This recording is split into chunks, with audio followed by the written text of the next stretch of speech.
When the Week 13 schedule was announced, no one would have predicted that a game between an 8-3 playoff-bound Alaska team and a 3-8 Houston Hyenas that was already looking forward to next season would have anything but pride on the line. But after last night's madness on the SFL Blitz Live, the #1 overall seed and the race for the final wildcard spot all depend on the results of the games tonight as we bring the curtain down on a fantastic season of SFL action right now on the SFL Network on YouTube. Live from the Eye of the Storm in Anchorage, Alaska, I am your play-by-play commentator, Michael Trurillo, and joining me in the booth tonight is Charles Doherty. Charles, good evening. Good evening, Michael. I'm happy to be here. Yeah, like you said earlier, there is some playoff implications for this game. We've got London, Vegas, Denver, Dallas, and Baltimore all in the thick of it looking at this game, and the results can tell whether they're going home or they're in the playoffs. We'll keep you updated through all of those scenarios throughout the evening. Right now, it's down to the field for the coin toss. And it looks like the Alaska Storm have won the toss. Let's pause 10 seconds for station identification. This is the Simulation Football League on YouTube, presented by APM Music. And as we get set to go for the final night of regular season action for the winter 2019 season, the kicker for Alaska is Disco Fudd. He's got the ball on the tee. His hands in the air. It's game on. From the Eye of the Storm, a deep kick into the Alaska end zone is fielded and returned out to the 23-yard line. Good return out there by Yassine Clifton. Not a bad return. Yeah, the ex-Alaska tight end took it into good starting position for Houston, and Houston's got a big job going up against Alaska. A tough matchup for the Hyenas awaits. Kentez Johnson under center I formation. And he's going to pass on first down. Pressure in his face, but he gets the pass out there, and it's caught all the way up to the 40-yard line. Already a gain of 20 yards, and right after his good return, Yassine Clifton makes the first catch of the ball game. Well, that's the way you have to start, and I'm telling you, Houston's going to have to be on all cylinders to go up against this Alaska defense. They're very stingy. They're one of the best, if not the best, defense in the SFL.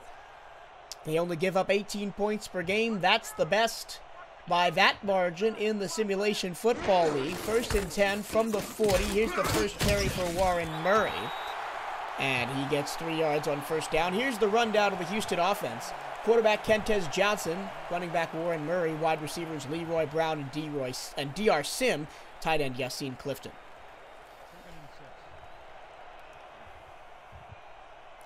Just 1 minute gone off the clock here so far in the first quarter. Here's Murray again, has a hole up the left side. Makes one tackle miss, now sheds another tackle, and a third, and a fourth, and he's going down the sideline to the 15. Oh, and he's dragged down at the 20-yard line.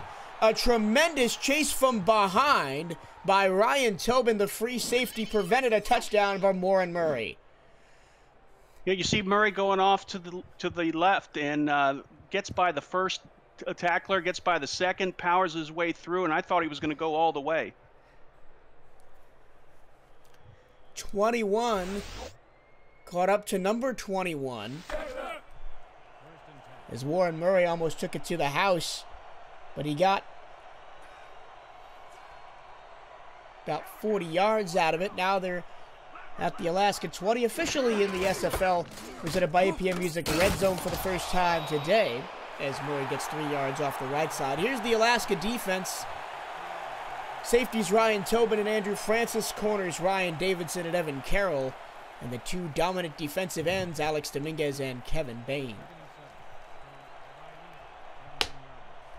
2nd and 7, 4 wide, 3 to the right, 1 left, as Johnson stands in the shotgun. Johnson throws over the middle, complete to Josh Fedd. And it's going to be a 3rd down and 1 coming up. Yeah, so far so good for the Houston offense. They've looked impressive driving it down the field. I think they've got Alaska on their heels. It would be a dream start for the Hyenas offense if they could put it in the end zone here on their opening drive. Handoff, Murray, first down and more, down to the 5-yard line. Another good positive carry for Murray. Yeah, he's getting the holes he needs to go right up the middle there, and I'm surprised. They're getting by the bookends there, Dominguez and Bain. I guess they're trying to go in the middle to stay away from those two monsters. I formation on first and goal from the 5-yard line. Here's Murray again, up the middle. This time, nothing doing and only gets a yard. Yeah, well, if the defense needs to settle in, now's the time to do it. It's second and goal. Looks like they're starting to, get their legs on and settling in here to hopefully stop them from scoring. That was the linebacker Alfredo Massenet with the tackle. And now a second and goal. Johnson to throw, stands in the pocket, throws it out to the far side. And Darnell Black, the backup running back, loses a yard. It'll be third and goal from the 5. Yeah, it looks like Carroll was waiting for him. Last week he had 3 tackles and 1 pass deflection. Going to need some more. Need more of that today to keep this Houston offense from getting in the end zone. 3 receivers left, none to the right on third and goal. A handoff to Murray up the middle. He's not going to get there. And that's not even Murray in the game. Darnell Black got the carry at the crucial moment, and he was stopped up the middle by Mark Myers. Yep, 6'5", 255. Mark Myers was waiting for him. Yeah, I don't know what happened to Murray. I don't recall seeing any injury notice. Murray sitting on the sideline, and it costs the Hyenas offense dearly. But still a strong drive to open the game. They get stopped inside the red zone, and will have to rely on a David Griffin field goal, which is up and right down Main Street from 20 yards. 6:19 to go, first quarter. Hyenas draw first blood. It's 3-0. This is the SFL presented by APM Music on YouTube. Stay with us. Yeah, Houston has to be happy getting the first points on the board, but looks like Houston was on a roll there, but then Alaska made their adjustments and kept them from going in the end zone. So we'll see how they respond. Houston's offense on points per game, they're the 3rd worst in the SFL, will score 20 points on average. Meanwhile, the Alaska offense scores 33, and we already mentioned they give up only 18 on average, as Ryan Tobin, who had the speed to bring down Warren Murray, keep him out of the end zone on the previous drive, returns the kick up to the 28.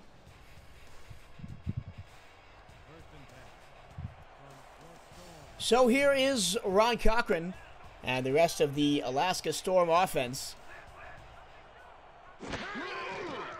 Cochran's short drop fires down the seam, and he's got a receiver up near midfield already with only the first play. Yeah, it looks like that was number 45. Andrew Holmes, the tight end. Andrew Holmes. Yeah, I actually thought that was the fullback. I was going to say that if you're playing Alaska, you got to keep your head on a swivel because you don't know who they're going to give it to out of the backfield, but that was to a tight end. And great job blocking down the field by the other tight end, Jason Julian. They split both of them out to the left side of the formation. Now on 1st and 10 from their own 46. Here's a heavy set offset eye with no receivers. Alaska does have 2 talented runners in the backfield, and they're going to give it to one of them. But Robert Merrill is stopped for a loss of 3. Great read by the Hyenas defense and a tackle by Rodney Panani. Yeah, it looks like they had that well read. They are stacking the line, expecting the run, and Panani went in there and made the play for a loss. Great play by Panani. Here's the official rundown of the Alaska offense. Quarterback is Ron Cochran.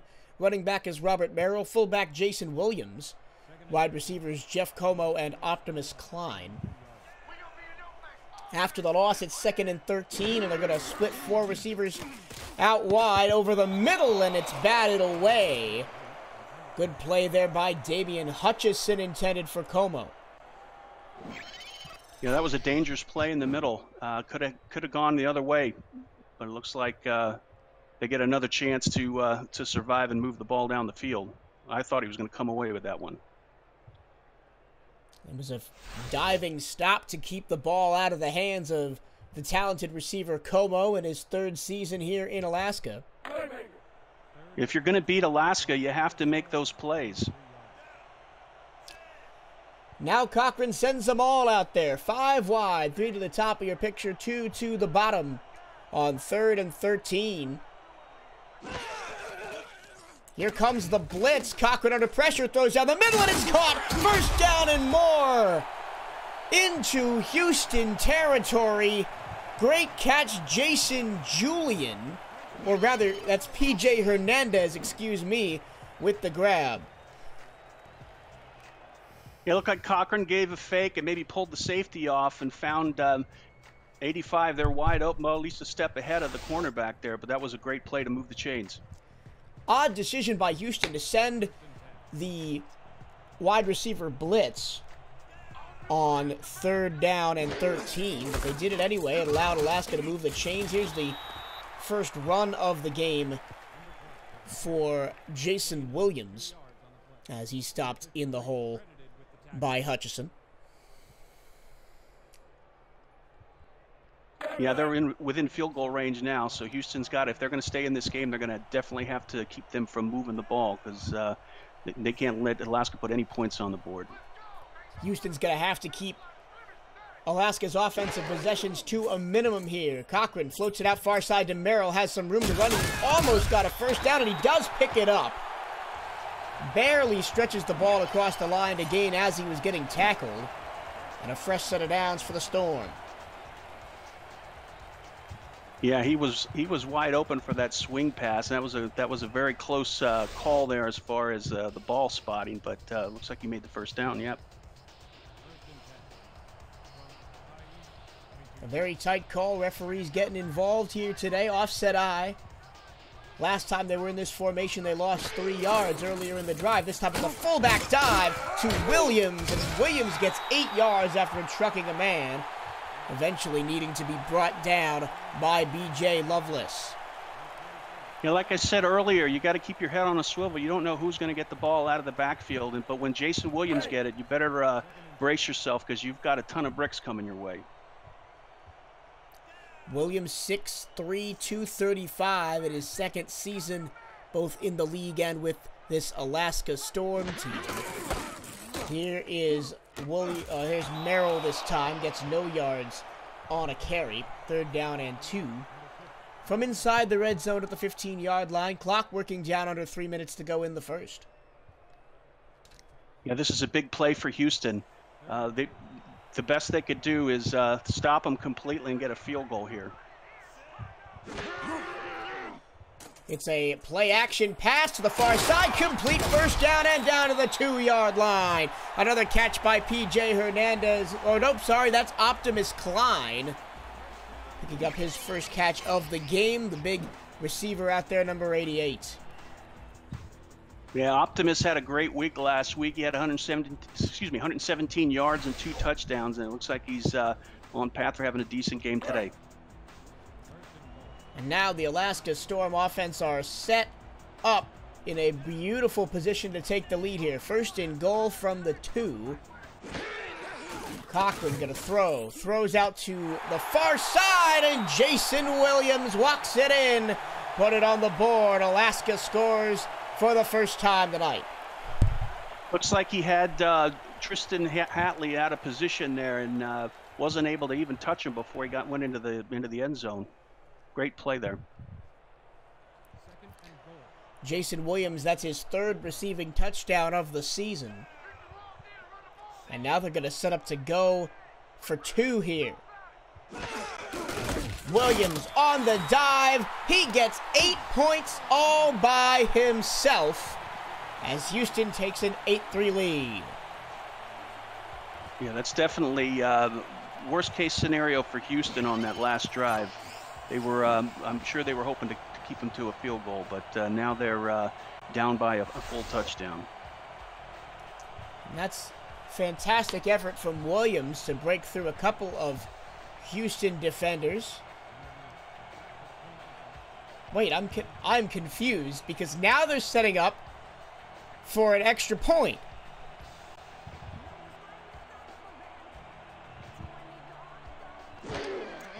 The extra point from Disco Fudd is up and good. So with 2:03 to go, the official score, Alaska 7, Houston 3, and confusion reigns. Yeah, Alaska's so good they scored 2 touchdowns in the same possession. Yeah. Not sure what exactly the call was on the field, but the end result is the same. Alaska touchdown for Jason Williams. And now Houston working with a deficit for the first time today in a great special teams play by Alaska's number 14, Joshua Paul. He brings down Josh Fedd, who was the return man that time, at his own 20-yard line. Houston's last possession, it wasn't bad. They moved the ball down the field. They kind of sputtered when they got close to the goal line, but as long as they don't panic and stay within their rhythm, they should be okay here. Hand off right side. Warren Murray back in the game, sheds a tackle, gets a block, and down the sideline he goes. One man to beat, and he just got tripped up enough for the next defender to come and tackle him up at the Alaska 43-yard line. A beautiful 43-yard run takes Houston into Alaska field goal range. What a beautiful run there, and a great way to respond and keep the drive alive. And there's no give up on Houston. I am seeing in the chat that the first quote-unquote touchdown that Williams would have scored, which was the swing pass, he stepped out before he got to the end zone. The second run up the middle was the official touchdown. Thank you for keeping me honest in the chat. 1st and 10 inside Alaska territory, and now here comes the blitz, and down goes Kentez Johnson for the first time tonight. It's Kevin Bain with the sack. Kevin Bain, 6'5", 290. Last week he had a sack, and he equaled that so far in the first quarter. He's but between him and Dominguez, it's or Big Sexy, that they pose nightmares for the opposing offensive coordinators. And with that sack, Kevin Bain moves into a tie for first, or a tie for second, rather, in overall sacks. As now Johnson 5 wide, going deep. Oh, it's caught down the far sideline inside the Alaska 20 to the 19. The jump ball was won with style by Leroy Brown. What a way to make your first inclusion into the ball game. Yeah, Leroy Brown last week, he had 148 yards and a touchdown, and it looks like this week he's ready to keep contributing to Houston, and had a great catch there over the defender and moved the ball down into the red zone. He out-jumped Ryan Davidson, then ran past him for another 20-plus yards down the field. So now at the Alaska 19-yard line, under a minute to go in the first quarter. Snap with 21 seconds to go. Johnson steps up in the pocket and goes down. A second straight sack, and Kevin Bain is at it again. Yeah, Kevin Bain, he's wreaking havoc on that offensive line. I think Gib Ledoux is the leader in the league with 23. All Bain needs to have is a couple more sacks here, and he's tied for the lead in the league. That's the end of the first quarter. Hyenas trying to rectify a failed possession from their first possession and try and take the lead. It's Alaska 7, Houston 3. This is the SFL presented by APM Music on YouTube. After the sack, it's 2nd down and 14 from the Alaska 22-yard line. Kentez Johnson alone to the backfield. Throws it short over the middle for a 5-yard gain, and Josh Fedd picks up a catch.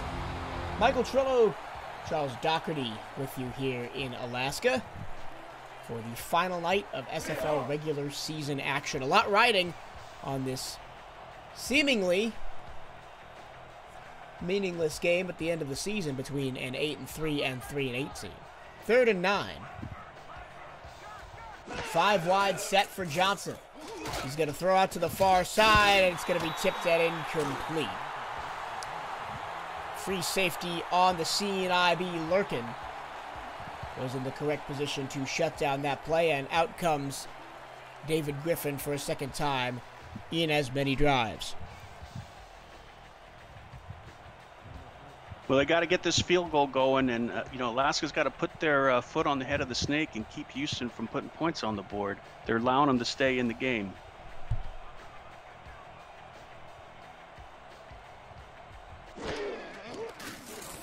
Kick on the way from Griffin. It's right down Main Street from 34 yards, and it's a 1-point ball game. 10:21 to go second quarter. Alaska 7, Houston 6, and I was told in the chat by Mighty RX, who is Max Paul, the Alaska head coach and owner, that Maine has just set the record for most sacks by defensive end in a season with 21.5. Well, that's quite impressive. And after E.J. DeCue's 7-sack performance last night for Tallahassee, he's sitting at 23 flat for the season as he leads the league. That sack moved Bain into a tie for second with Gib Ledoux as the kickoff is returned by Ryan Tobin to the 29-yard line. So I think Bain saw DeCue's performance last night and is coming for that season record. Yeah, he's fired up. The offensive line has got to come up with an answer for him. First and 10. Here is Merrill spinning his way out of one tackle, but only getting 1 yard.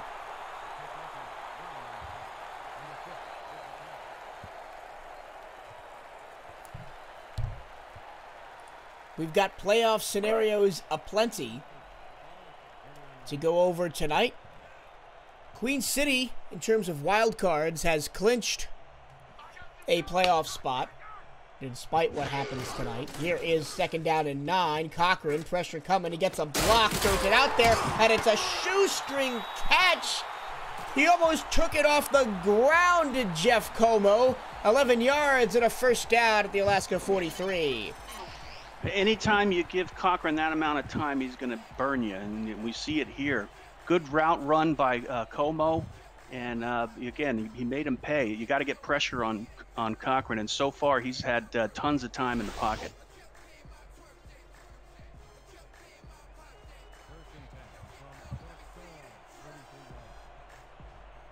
Offset eye, 2 in the backfield on first and 10. Hand off Williams. Williams breaks through the first level and gets to midfield with a gain of 7. Other wild card playoff scenarios. Chicago would clinch a playoff spot with a Houston win, and they are eliminated with a Houston loss, so all Chicago fans are Houston fans for one night. Second down and 3 at midfield, same heavy formation for the Storm. This time Merrill gets it. Merrill's met in the backfield. He'll lose 3 yards. That's the second time that play's been blown up tonight. Yeah, it looks like Panani was waiting at the line of scrimmage there, got through the block, and made a great play in the backfield. London makes the playoffs if Alaska and Oklahoma City both win. As Cochran goes down the field, tipped in the air, and incomplete. He was looking for Optimus Klein, and would have had a touchdown if the ball wasn't deflected away, and out comes June Tutu to punt it away. Yeah, the Houston defense has got to be feeling pretty good now, stopping Alaska from scoring and getting the ball back and having a chance to take the lead. I mean, the only way that Houston is going to be in this game is if they keep it close through the fourth quarter. If they allow Alaska to get away with it here in the first half, there's almost no coming back against the Storm defense. They're doing a good job so far. Not the best return for Josh Fed. Houston at their own 18-yard line to start the next drive. Kansas Phoenix asks how Vega gets in. I will get there. The only way that Las Vegas gets in is if Alaska, Dallas, and Atlanta all win. Any other scenario, and the Fury are eliminated. Handoff, Warren Murray left side, shakes one tackler, and then barrels forward for a 10-yard gain and a first down. It looks like Alaska was doing a run blitz on that play, and it was read well by Murray. He took a step to the outside, found some daylight, and took her home for the first down. And it's a shame that the Fury are so unlikely to make the playoffs, only have a 1 in 8 chance mathematically. Handoff, Murray up the middle. Murray, oh, he shakes a tackler and then shoves another one over. And gets another 10-yard gain and a first down out to the Houston 38. I'm really impressed at how Murray's been playing so far. I mean, he hasn't been lighting up the league with stats this year, but he's really stepped up today.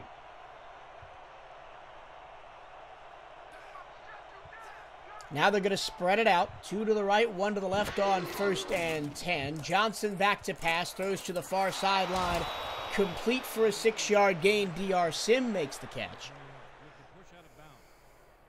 Yeah, definitely well played between the receiver and the quarterback. Looks like they've been practicing that route a lot.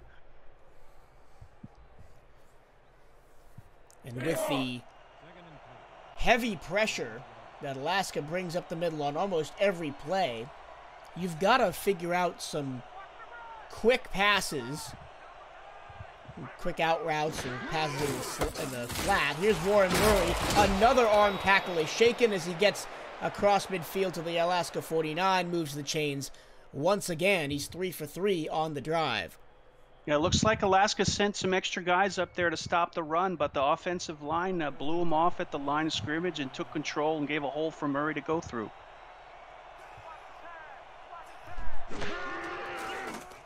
Johnson, plenty of time this time, but it's batted up in the air and intercepted! A crazy deflection falls into the hands of Ryan Tobin, and Alaska stems a dangerous drive for Houston. That's a perfect way to let the air out of the balloon with the turnover like that. We thought they were driving down the field to score, and Alaska steps up and closes the door on Houston. What a wild deflection.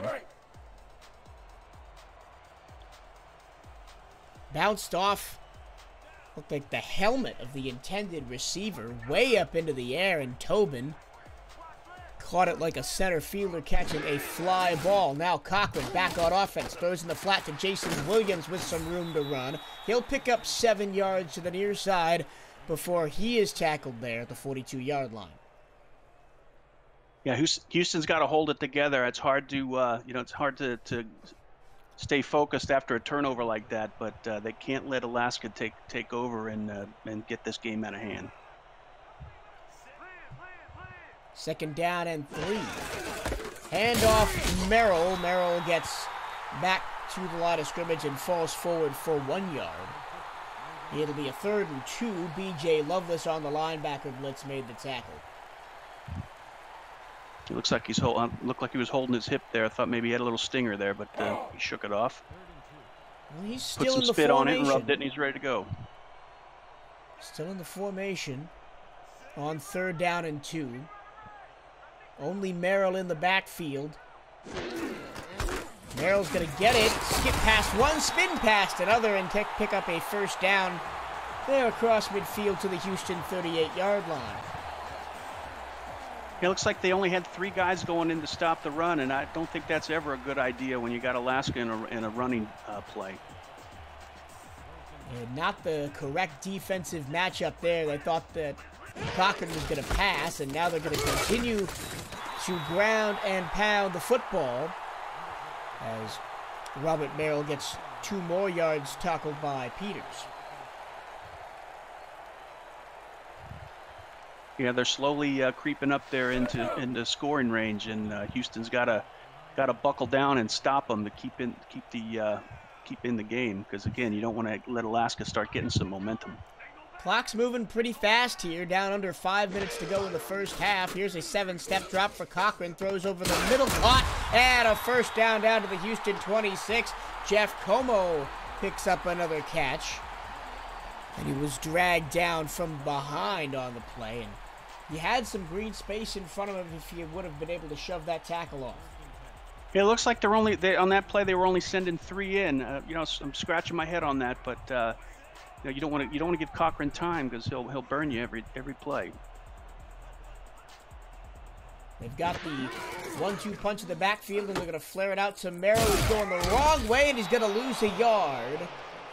The throw was to the wrong shoulder, and Mara Kanaka, the rookie cornerback, brought him down behind the line. Yeah, maybe that was the spark they needed on the Houston defense to rise up and keep this Alaska team from scoring. At the Houston 27, 2nd and 11. 3 receivers right, single left. Cochran, play action, goes to the near side. It's caught. Great basket catch by Optimus Klein. Sets up a 3rd and 2. Yeah, it looks like Everett Garrison, the rookie cornerback, was going for the interception, and it looks like he timed it wrong and wasn't able to stop the defender and keep him from getting a first. Well, he didn't get a first down, but it looks like it's 3rd and 2. My theory why Houston may not be sending a lot of rushers up the middle on every play. I'll finish my thought after this 3rd down and 2. Cochran alone in the backfield, floats it over the middle, complete. They have abused that soft zone all night so far as Como gets inside the 10-yard line.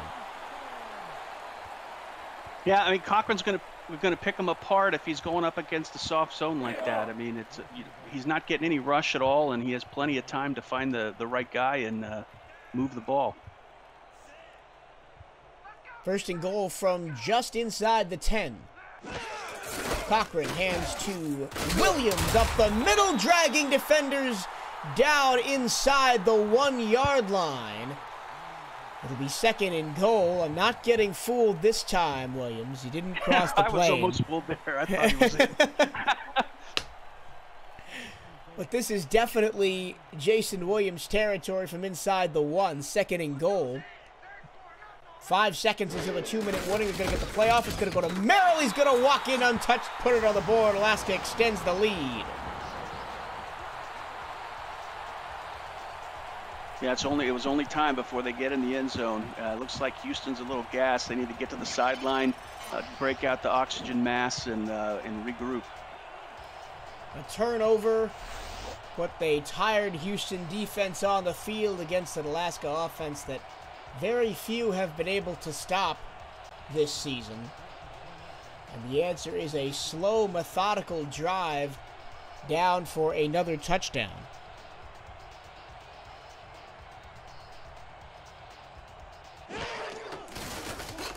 And the kick is up and good for the extra point. 2 minutes, 3 seconds to go.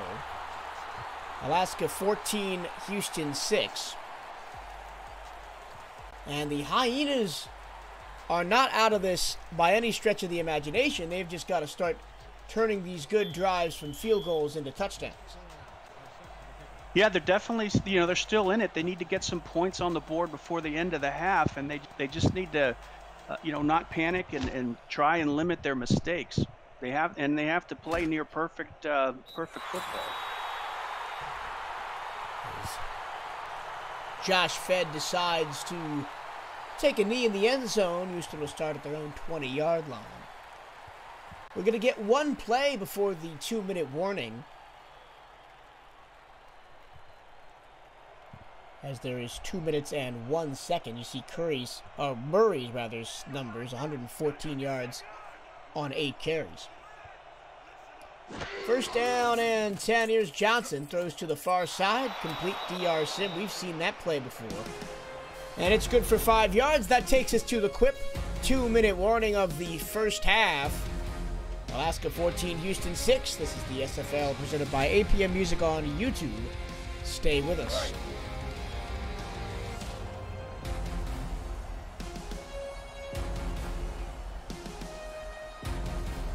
Second down and 5.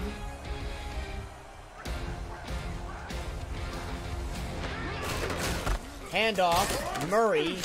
He breaks through a bunch of arm tackles and gets a first down up to the 32-yard line. Murray's been the shining star for the Houston offense so far tonight.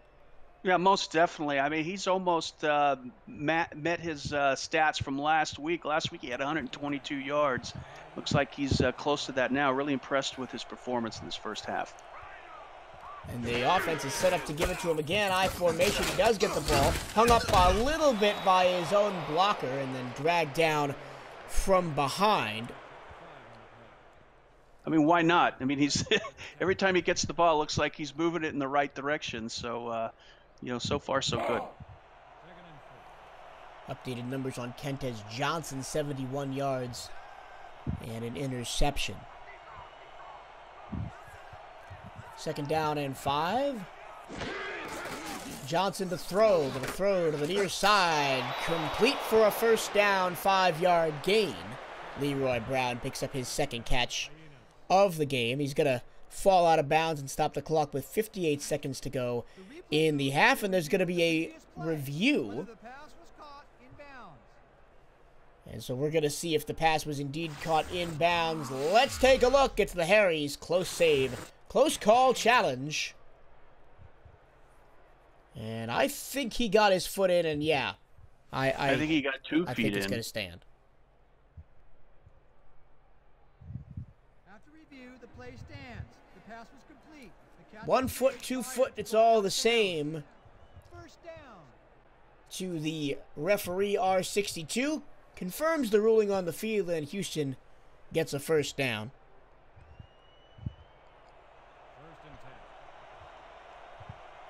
So now a 1st and 10 for the Hyenas from their own 42-yard line.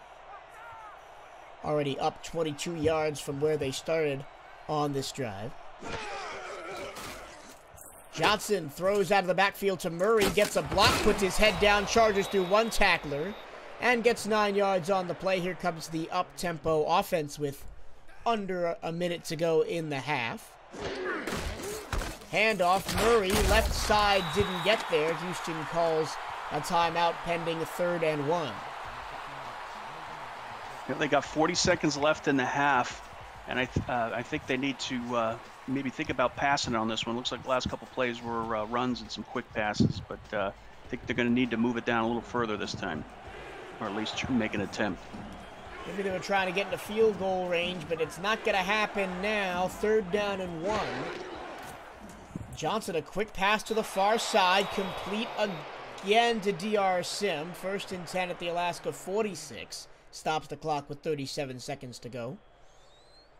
Plenty of time, and it looks like they're managing the plays well, and they're getting rid of the ball quick. I think that's key here with that Alaska rush. You can't hold on to it too long, or they're going to drive you in the ground. Damon Simeon, Houston owner in the chat, wants his Hyenas, or Hyenas, as he would say, to throw it deep, and it looks like they're set up to here. 4 wide, 2 to each side. Johnson moves in the pocket, throws down the field, and it's incomplete. Broken up by Mark Myers, linebacker in coverage. They had 4 guys rushing, but it looks like they were able to get past the blocking and put some pressure on Johnson, but he stepped in and threw it. I guess he didn't have the he didn't have the right position to get the ball where it needed to be, but at least he got rid of the ball. He was under enormous pressure by Dominguez, who did a spin move up the middle. Now 2nd and 10, 34 seconds to go. Over the middle, dump off by Johnson. They're not going to call their second timeout just yet, as the pass was complete to Leroy Brown. 3rd down and 4. They're at the Alaska 40, still not in field goal range. 18 seconds to go. Johnson throws incomplete.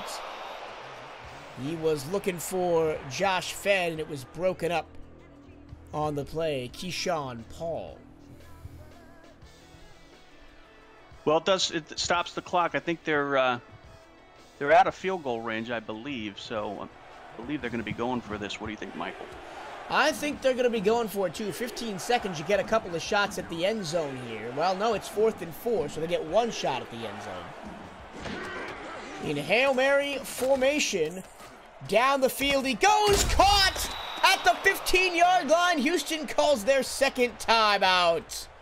What a well catch. Played. Well played. Yassine Clifton makes his second catch of the ball game as he climbs the ladder. And that was his second catch for 15-plus yards in the ball game as well. Well, it looks like he turned to the Alaska defense and says, hey, remember me? And got him into field goal range. That was a great play. Now with 9 seconds to go, let's see if they take a shot at the end zone first. No, they will not.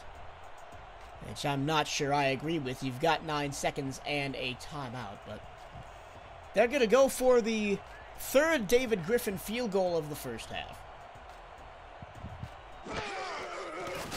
And the kick is up and right down Main Street from 31 yards. So with 6 seconds to go in this evening's first half. Houston 9, Alaska 14.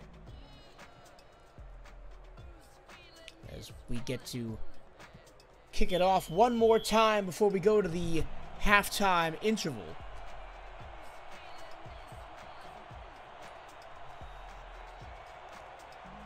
As Griffin kicks it away. Returned from the 10-yard line by Tobin. And he's going to be brought down. Oh, there's 1 second left. So Alaska's going to get a play. And what do you think they're going to do here? Do you think they're going to bomb it for the end zone or just run it up the middle and go to the half?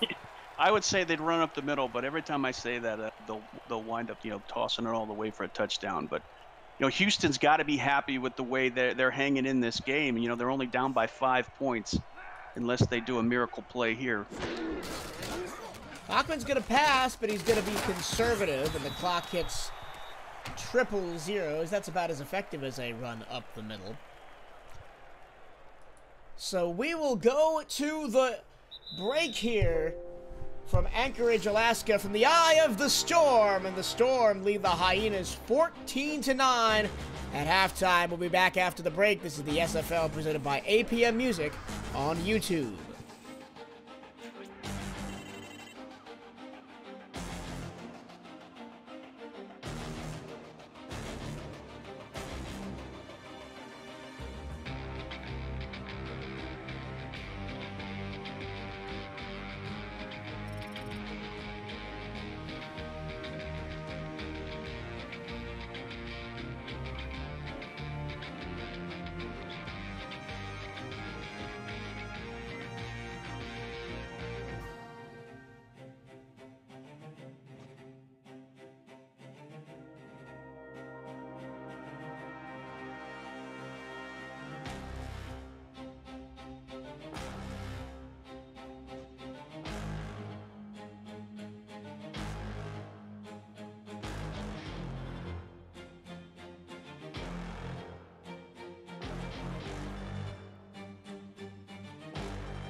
Welcome back to the Eye of the Storm in Anchorage, Alaska. Final night of regular season action here from the Simulation Football League. Michael Cirillo, Charles Doherty in the booth with you. And if I could get a first half recap from you, what would be the sum it up for me in 2 sentences? 2 sentences. Well, bravo to the Houston team. They've hung in there. And they're in the mix here. It's 14-9. The defense is playing, I think, above and beyond what I expected going into the game. So, and the running back of Houston, that's more than 2 sentences. But the running back of Houston, Murray, is playing lights out as well. Yeah, the length was arbitrary. We'll give you the benefit of the doubt. Just to remind you, what is at stake here tonight, as Cochran goes under center, Alaska gets the ball first in the second half. Up 14 Niners, Robert Merrill gets 2 yards on first down right up the middle. For the Alaska Storm, if they win tonight, they clinch the overall #1 seed and a beautiful chance to repeat as champions for the 3rd season running.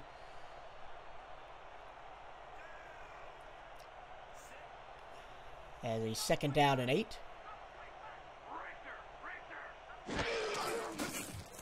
Flare out to the flat for Merrill. It's not worked for them well this game, but this time it gives them 6 yards, sets up a 3rd and 3. Yeah, Alaska had a decent first half. I mean, they didn't light it up from a stat standpoint, but it seems like they're kind of in cruise control right now, and I'm just waiting for them to put it in 5th gear. And a fullback dive, and Jason Williams couldn't get there. So a beautiful start to the second half for the Houston defense. They force a 3 and out. Chad Tackle made the tackle. And here is June Tutu on for the punt.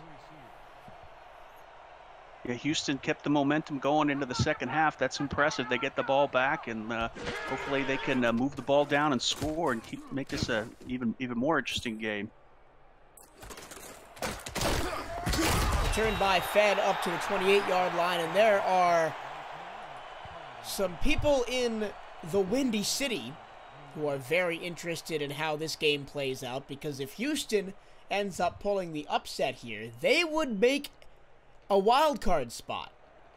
Any other result, and they are on the outside looking in after their loss to Tallahassee yesterday. 1st and 10 for the Hyenas from their own 28. Here's the star of the show so far, Warren Murray. He'll get 2 yards off the right side.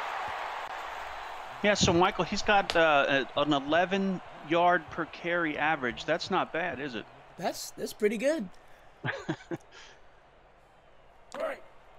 Especially against this Alaska front line, including the likes of Alex Dominguez, Kevin Bain, Ryan Tobin, who loves to be aggressive from the safety spot. Hand off Murray up the middle, and he'll get 2 more yards, setting up a 3rd down and 6.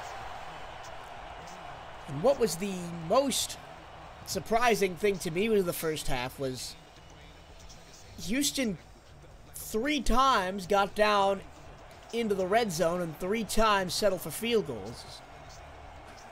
Here's the 3rd and 6 offering from the Houston offense. Johnson from the shotgun back to pass, throws to the right side. Caught by Fed, but he's going to be 2 yards short of the sticks, and it'll be 4th down. Yeah, if Houston's going to win this game, they're going to have to get a lot better in their passing game. I mean, they're 2 thumbs up on the running side, but they haven't been able to match it on the other side with the pass. Brian Adams is the punter for Houston. He'll come on to do the punting. So a pair of 3 and outs from each team to open the second half. Adams rather gets the punt away. What a spin move there as Ryan Tobin brings it up to the Alaska 37. Let's take a look at the ScoreStream out-of-town scoreboard. 2 other games tonight with huge implications on the playoff race. Right now, Dallas way up on Oklahoma City, 31-13. That game is just at the half. Here is Cochran on first down. Plenty of space for Williams to run out of the backfield after the catch. He's going to get 9.5 yards and barely not move the chains.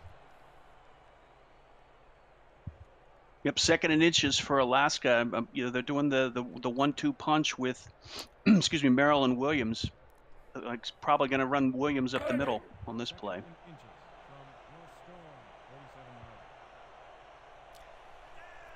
It's only Merrill in the backfield and 3 receivers to the right. Second down and less than a yard. Cochran going to throw over the middle, pass caught. Jose Galliano makes his first catch of the day, moves the chains into Houston territory to the 47. Michael, I wasn't even close. They didn't even run the ball, but hey, they know a lot better than I do. That's why I'm up here. I mean, if you know the defense is going to sell out for the run, crossing pattern over the middle for 6 yards, and, you know, rinse and repeat to your heart's content. First and 10 for the Storm. Here is Klein with a 7-yard catch to the right side. Yeah, they're deaking and dunking down the field right here. I'm waiting for them to, you know, pull the trigger and go deep. Well, I don't think they need to, honestly. They have the 14-9 lead. They've got 2 touchdowns and 2 punts so far. And their offense, or their defense rather, is holding Houston to a field goal every other drive. So, you know, and if you're taking time off the clock, I don't think you need to gun it down the field on every play. Let's see what happens here. 2nd and 3. Here's Merrill, first down and 4. He got a huge hole right up the middle to move the chains that time. Yeah, nice blocking on the offensive line and a great run by Merrill. Another first down on this Alaska drive. Clock moving quickly here with all the running being done by both sides. Now, just over 6 minutes to go already in the 3rd quarter. Handoff to Merrill. Spin move gets him 3. Yeah, they're moving guys up onto the line. I just keep expecting, you know, either a play action or, you know, a medium pass down the field. 2nd and 7 from the Hyena, 30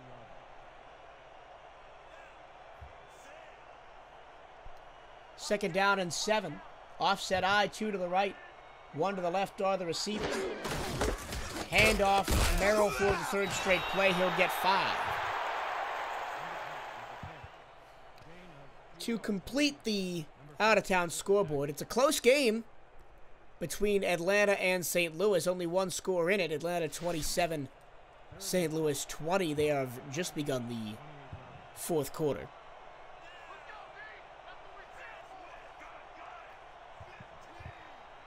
Four wide plus a tight end on 3rd and 5. Cochran moves, throws, fires, and caught. First down.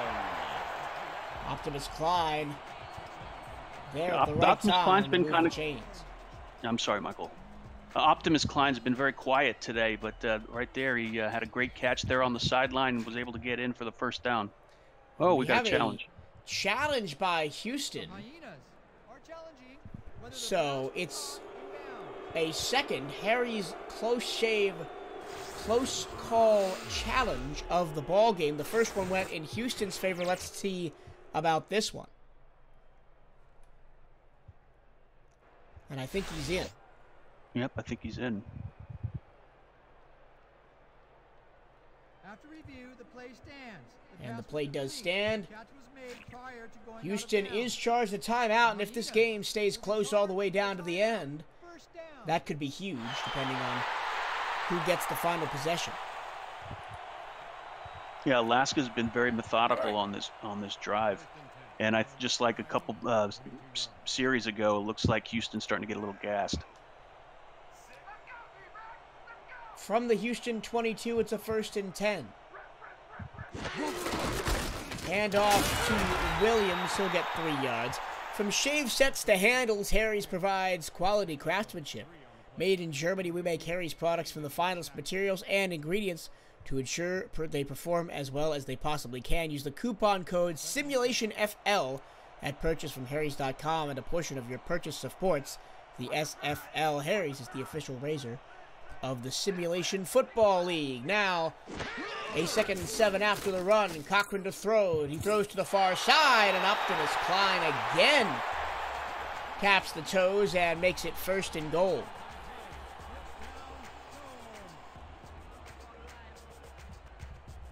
Yeah, they're it seems to me, or I get the feeling that Alaska's had the ball here for 20 minutes. I mean, I don't even remember when Houston had the ball last.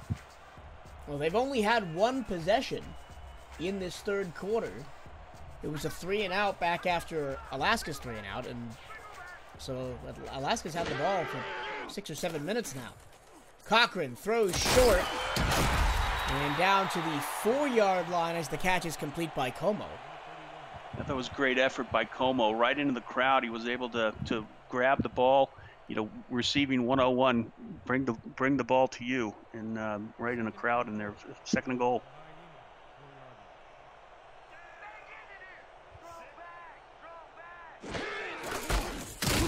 Deceptive handoff to Williams there. Didn't get anything. The defense wasn't fooled by it. 3rd and goal.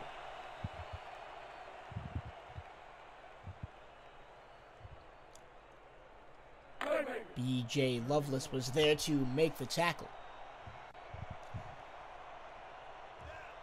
And now a conundrum for the offense. Do you run it or do you pass it? 3rd and goal from the 4-yard line. Cochran will attempt to throw. He throws to the far side. That pass is complete. And walking into the end zone is Robert Merrill for the score. Merrill caught the ball, and it doesn't look like there was anyone there to touch him. He walked in untouched in the end zone and really putting the pressure on Houston now, 20-9. You said it. The pressure really is on Houston's offense to get back in this game. That was an outstanding possession. They took up so much time out of the third quarter. They're really not giving Houston a chance to score. Extra point from Disco Fudd is up and good. 3:28 to go, third quarter.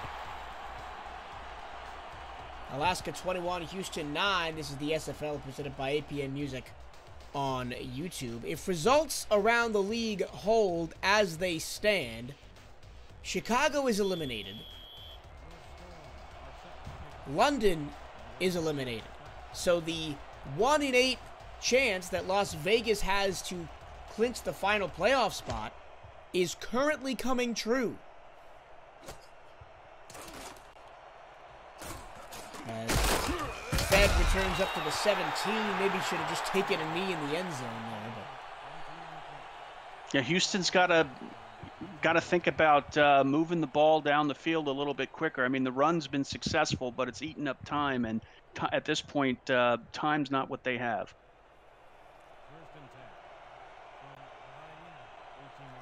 First and 10. 3 wide receivers and Murray in the backfield. It's going to be a pass in the flat to Murray. He bobbles it. He's still bobbling it. It's counted as a fumble, and Alaska falls on the football. Unbelievable. Ryan Davidson picks up the fumble. I got to look at this and see if it was actually a fumble. Did he ever have control of it? I guess they're counting it as he had control.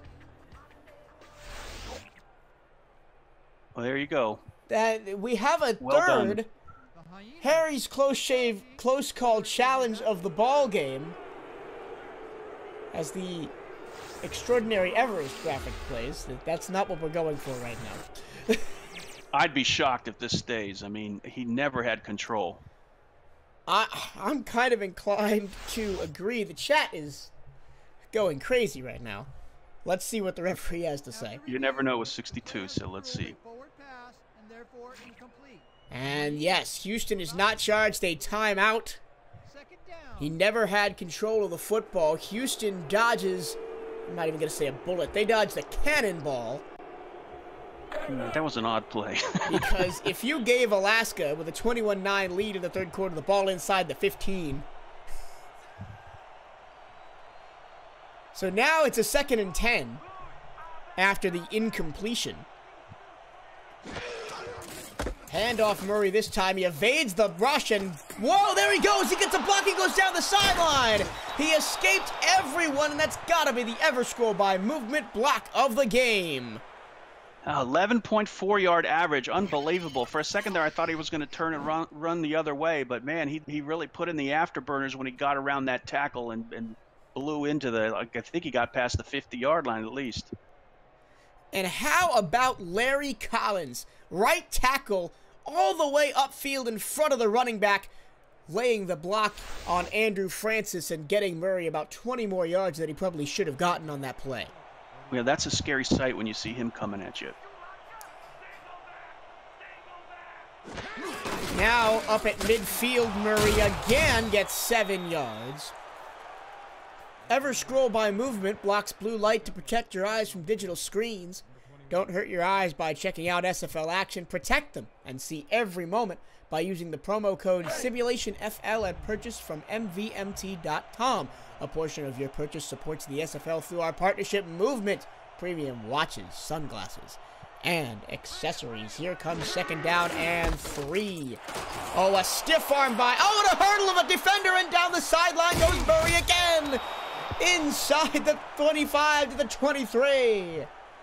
I don't know what he put in his Gatorade, but man, he is running lights out. Unbelievable play there. Hey, good, great stiff arm there. It looks like that was the linebacker he knocked down. Yeah, great stiff arm. That was Jimmy Menjivar. And then he jumped over Travis Smith, who was laying on the ground. 1st and 10 for Houston, and they are still in this ball game, almost solely in part to Warren Murray. He's going to get the ball again. He looks like he's gashed, though. He still gets 5 yards on the play, but he is leveled by Ryan Tobin. Yeah, I think that, I think the pressure's on. I think they need to get it in the end zone here. 1:33 and counting. As we see Kevin Bain featured on the screen. He's got 2 sacks today. Needs a couple of more to take over the league lead in sacks. We'll see. 2nd and 5. Johnson to throw. Hit as he throws the wobbly pass. Caught, and DR Sim barely could not stretch the football over the line to gain. It'll be 3rd and less than a yard. Yeah, it looks like he barely got a foot in, but back to your comment about Bain, I think he was pretty quiet at the end of the second half there, and for most of the third here.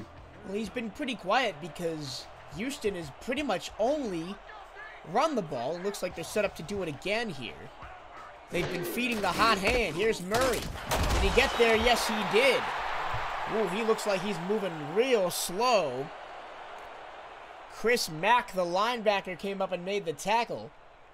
But they are going to get a 1st down and 10 at the 13. Let's go. And his carry count's got to be up in the 20s, maybe 30 by now. The closest game of the day right now is Atlanta and St. Louis. We'll keep you updated on all the proceedings over in Swarmville.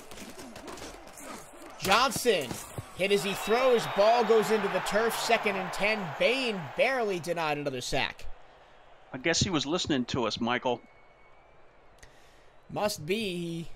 He heard us talking about that season sack lead, and he wants it. 2nd down and 10.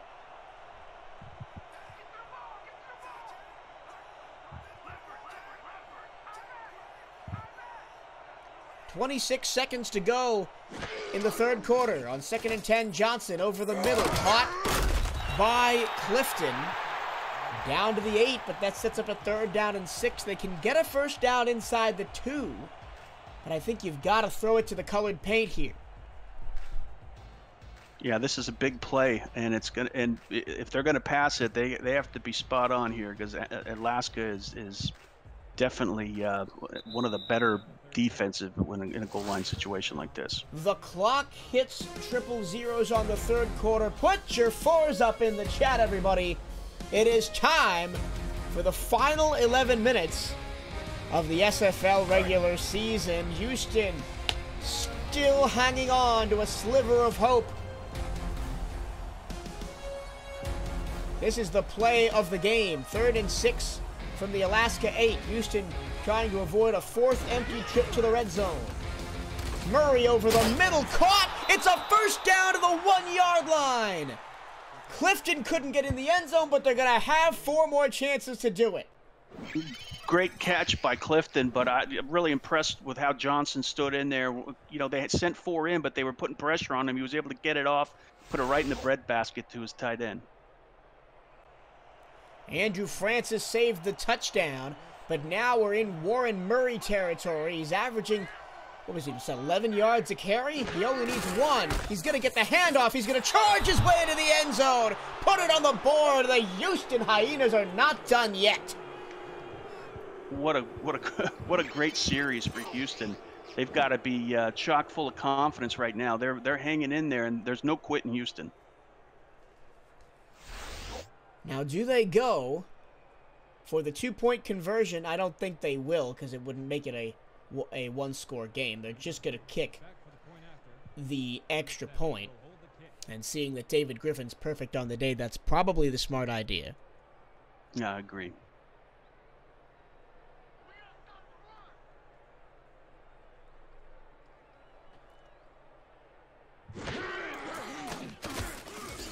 Extra point up and good. Your score with 10:32 to go in the ball game. Alaska 21, Houston 16. This is the SFL presented by APM Music on YouTube. Michael Turillo, Charles Doherty at the Eye of the Storm in Anchorage, Alaska, as we bring the curtain down on the SFL regular season.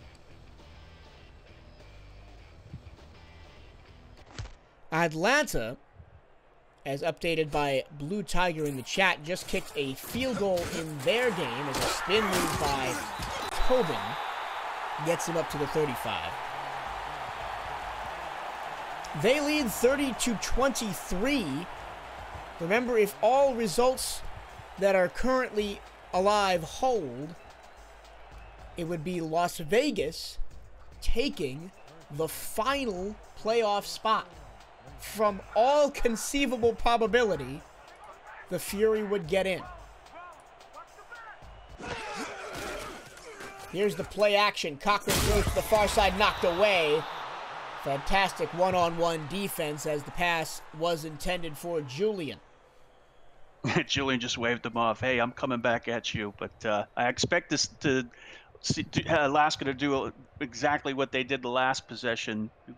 Controlled offense, dinking, dunking down the field. Some swing passes out to the left and right and just eat up the clock. 2nd and 10 after the incompletion. Cochran changes the play at the line. He's got 3 receivers bunched to his right and a single one to the near side. Here's a throw out to Merrill, who got caught behind his own blocker and only gets 4. If these results hold, Alaska gets the overall #1 seed. Denver drops to #2. Dallas would be #3 as they are currently beating Oklahoma City. Baltimore would be #4, and New Orleans would be #5.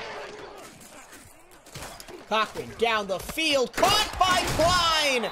He had a step on the defender, and Everett Garrison allows the big play. It looked like they had to press up on Klein, and that's pretty dangerous. All he needs is a half step on you, and he's done. So it showed on this play. He had at least 3 steps ahead of the defender, and he's down on the 30-yard line. That was a huge play for Alaska.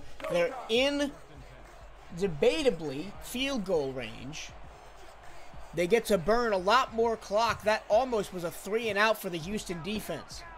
But now the Storm continue to drive the football. Here's Cochran, underhands it, almost interception. B.J. Lovelace had his hands on the football and dropped it. It looks like Cochran was trying to skip a rock over there, but Lovelace needs to, I think we said this at the beginning of the game, they need to capitalize on mistakes like that. That is B.J. Lovelace's 2nd attempt at an interception. The first one I can see he was diving for it, but that one, man, you gotta get that. That was right on the numbers. 2nd and 10. So Alaska gets a second chance in this drive. Here's the 2nd and 10. They're going to run it with Merrill, and Merrill gets 4. I hate to sound like a broken record, but this is a big 3rd down for Houston. Huge third down.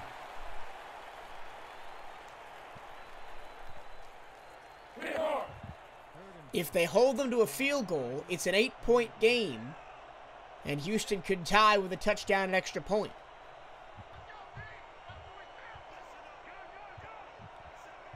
Cochran alone in the backfield, 5 wide receivers. Here comes the 4-man rush. He floats it out there, and it's caught by Colo. First down to the 20-yard line, and Alaska extends the drive again. Yeah, great pass blocking for the Alaska offensive line. Cochran had plenty of time to get rid of the ball there and get a first down. You are seeing a prime example of why the Alaska Storm are your 2-time back-to-back SFL champions, as down the middle of the field they go again. Cochran, 9-yard gain right down the seam to Jose Galeano. And Cochran's quietly putting together pretty good stats for this game. It looks like he's got over 200 yards passing and a touchdown. Already with over 3,100 yards on the season coming into tonight. 2nd and 1, Merrill alone in the backfield. Cochran going to throw out to Merrill. It's weak side, there's nobody there. And finally, Kristen Hatley comes up and makes the play at the 4, but it's 1st and goal for the Storm. Yeah, I thought he was going to scamper into the end zone, but good defense there to keep the score from happening. And if Merrill was a little bit more patient, he had a blocker that would have potentially gotten him into the end zone. But the clock continues to run, now 7:20 and counting. 1st down and goal from the 4, and this is running back territory. Cochran going to throw to the back of the end zone. Touchdown! Jason Julian taps the toes in the back of the end zone, and Alaska moves out of reach. Yeah, it looks like they might have been expecting a run. They had the tight end. It looks like they also had, it looked like it was Merrill that was wide open on the flat as well. So it was pick your poison on that play. And Merrill was more wide open than Julian was. But Julian is the recipient of the touchdown nonetheless. A terrific leaping grab and then bringing his feet down in the end zone. Extra point up and good. It's a 12-point lead for Alaska, 7:14 to go. And it's time for the Hyenas to bring out that 4th quarter down 2 scores offense. Yeah, and then back to my comment on the last possession. I don't know if running it's going to be the answer. I don't think it's the answer at this point. Maybe if they had held Alaska on that last drive and were still within 4. Another enormous kickoff from Disco Fudd. And a good return that time by Josh Fedd up to the 28. 7 minutes and 9 seconds to go. It's a 12-point lead for the Alaska Storm if they're trying to hang on and claim the #1 overall seed going into the playoffs.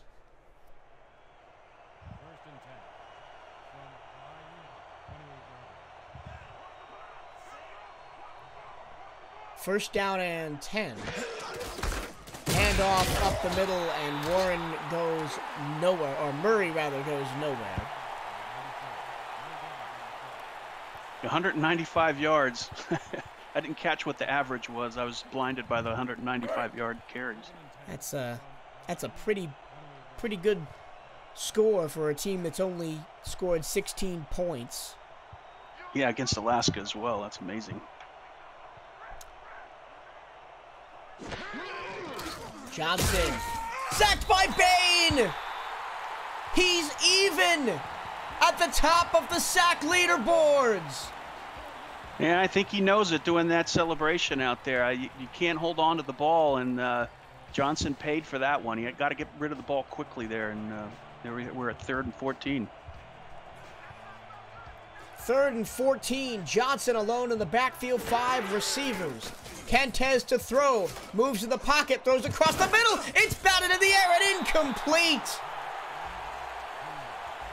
Drew Francis knocked the ball away, and it's 4th down and a 3-and-out at the worst time for the Houston offense. Great job by the Alaska defense. They kept Houston from moving down the ball. And it's amazing. They've got 4. They're only sending in 4 at a time, and they're able to put pressure on the quarterback. That's quite a luxury. I see a lot of Las Vegas Fury players and fans in the chat right now. They're going crazy. They know that they are about 6 minutes away from a trip to the playoffs, and if you saw their performance last night, you better believe they deserve it. A 52-13 blowout of Tulsa. Robert Redford went off. One of the performances of the season. Over 330 yards and 6 rushing touchdowns. Alaska gets the ball back, and they're just going to burn some clock now with Merrill running left. And he gets 3 yards. Yeah, Houston's quite in the hole right now. I mean, Alaska's great at time management, and they've shown on the last couple possessions. So really going to have to cause a turnover or stop the running machine from happening. Atlanta has defeated St. Louis. That game just went final about a minute ago. Here is Williams up the middle, 1st and 10. More clock is being bled now. So one of the 3 dominoes has fallen in favor of Las Vegas. Yeah, I think for the rest of this game, we've got front row tickets to the Merrill Williams show. They should just keep handing it to either one of those guys and burn off the time. Dallas and Oklahoma City are in the 4th quarter. I'll get you that score update in a second as a throw out to Cox. Up with Klein. Gets 6 yards. He almost looked like he was going to turn it upfield. That was a veteran move, though, keeping it inbound and keeping the clock ticking. Yep. Clock still moving. Under 5 minutes to go. 8 minutes to go in the Dallas-Oklahoma City game. Dallas is all over the Renegades. It's 52-13, so we're going to say that domino has fallen as well in favor of the Fury. The 3rd one is tipping over. Williams, 1st down again as he powers his way through the Houston defense. Yeah, clock's down to 4:20, and it's not looking good right now for Houston. They're going to need to really step up and either get a turnover or halt this incredible drive that Alaska's doing right now. Houston needs a bit of a miracle here. Remember, they only have 2 timeouts left after the failed challenge from earlier in the half. Handoff, Merrill stuffed at the line of scrimmage, no gain.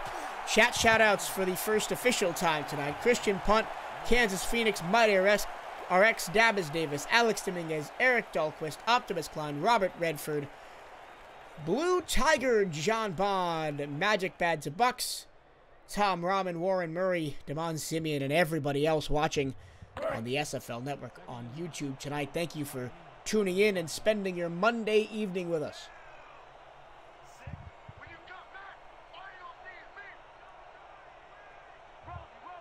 A 2nd down and 10 now for the Storm. Handoff right side. Merrill goes backwards. He lost 4 yards. And by my count, that's the 3rd time in that game that weak side handoff's been blown up. Yeah, definitely. They saw that coming. 3rd and 14. It's looking pretty bad for Houston right now, but you never know if they're able to make a stop right here, either miss field goal or turnover. We've seen some crazy games. 2 minutes 50 to go. And I think I'll get to my point after this play. 3rd and 14. Houston defense needs this one. Low snap corralled by Cochran. Throws. It's tipped and intercepted. Oh, this could be 6. Back the other way. Goes the Houston defender. Nobody's going to catch him. Chad Foxwell with the unlikeliest of touchdowns. Put it on the board.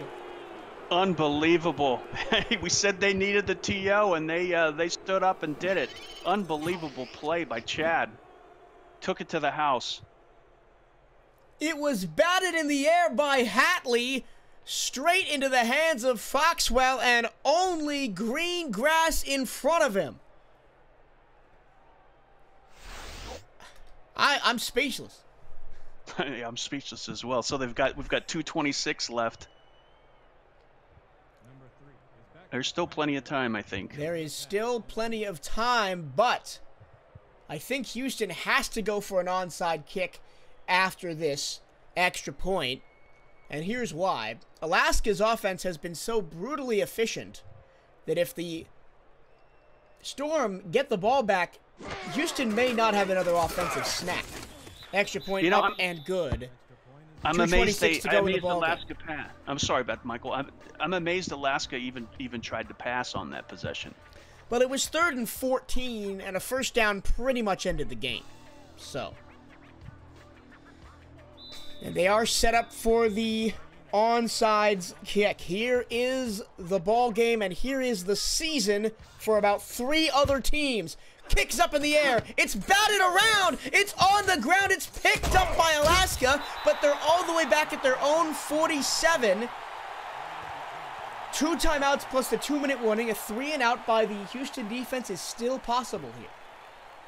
Yeah, that was another wacky play. I don't know if I've seen an onside kick go backwards that far. And now they have pushed Alaska out of field goal range. They're going to have to stop Merrill and Williams 3 times. Here comes the first one. Up the middle. Williams. Oh, he got the... Oh, almost.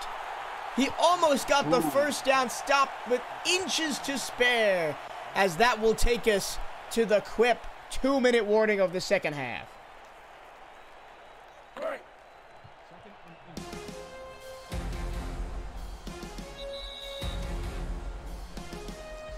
Who'd have thought that this game would turn out to be a nail-biter? Most definitely. It is a nail-biter. On that last run, though, that was a questionable spot. I thought he had the ball in the knee past the marker. I did too, but I don't think it was worth a challenge in case they lost it and lost their second timeout. Merrill, first down and more. Into Houston territory, down to the 38. Houston burns their second of 3 timeouts, and that might do it.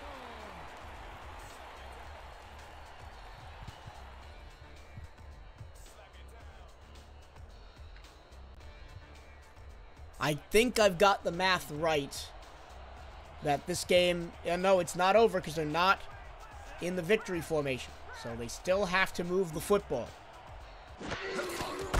Handoff. Merrill, he's running free. Scampering down the sideline to end the ball game inside the 10 to the 7.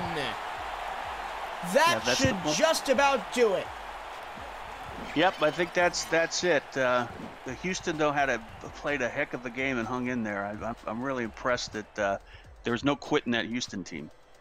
There isn't. And remember, this Houston team 1 season ago was a playoff team that threatened to win it all. They had a down season, but I do not have a doubt in my mind that the Houston Hyenas will be back next year and ready to take the league on again. Alaska in the best formation in football, the victory formation. They will win the ball game 28-23. I think this is, for the folks that are going to be playing Alaska, I think they should be a little scared because this is a good game for them as a primer for the playoffs. They got a little smack in the face of reality, and I think whoever faces them next week is going to have a handful. So playoff scenarios are set. Las Vegas has made the playoffs.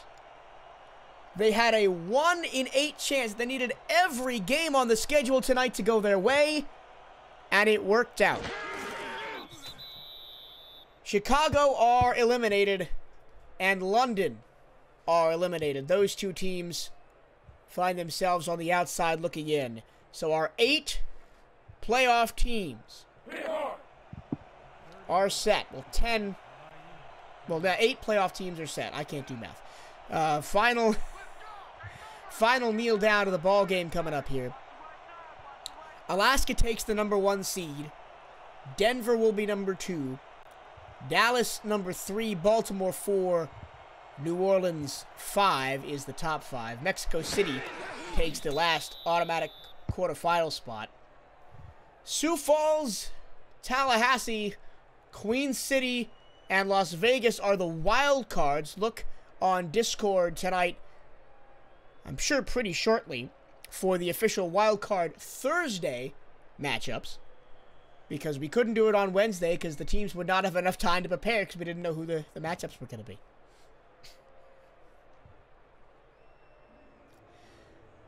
The clock hits triple zeros, and an entertaining game of football comes to an end. Your final score, Alaska 28. Houston ends their season 3-9 with a 24-point scoreline. Charles, your final thoughts on the game tonight. Well, again, I'm impressed with how Houston hung in there, but at the end of the day, Alaska shows why they're the best. I think the best team in the league. They had a serious threat of Houston, but they're professionals, and they stood up to the task and then held out the win. I think the biggest stat of importance, a 26-minute time of possession for the Alaska Storm. They outpossessed their opponents by over 10 minutes, and I'm pretty sure that was the key factor to the ballgame. Final score, Alaska 28, Houston 23. That'll do it from us in the broadcast booth. For Charles Doherty, I've been your play-by-play commentator, Michael Turillo. Stick around to see the extraordinary Everest player of the game. And Charles, who do you think it's going to be? Yeah, well, I was hoping it would have been Warren Murray with all the rushing yards he had, but right now maybe I would go Cochran. I think it's going to be Cochran or maybe Merrill, because he had that great run to ice the game. We will see it here in a minute after all the stats and highlights finish scrolling across your screen. Playoffs are set. We get set to crown a champion coming up shortly. Here's the extraordinary Everest player of the game, and it's Robert Merrill. 58 yards, a touchdown, and a receiving touchdown as well. So that'll do it from us. For Charles Doherty, I've been your play-by-play commentator, Michael Turillo, saying so long from the eye, and we'll see you next time for the playoffs.